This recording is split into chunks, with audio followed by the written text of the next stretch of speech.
ମୋ ଭାଇମାନେ ତ ସବୁ ମୋ ସାଙ୍ଗରେ ହିଁ ଅଛନ୍ତି। ଚାଲନ୍ତୁ ଭିଡ଼ିଓ ଷ୍ଟାର୍ଟ କରିବା। जिंदगी एक सफर है सुहाना,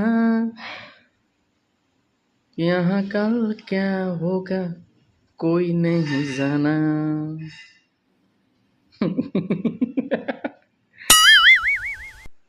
कौन ଆଉ କହିବି ମତେ କାହିଁ ଲାଗୁନି ଆଜି ମତେ ଖାଇବାକୁ ମିଳିବ ବୋଲି।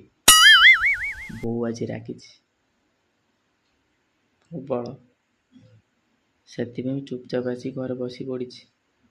रे बाइया मन मिछे कहीं बांधी छुआशा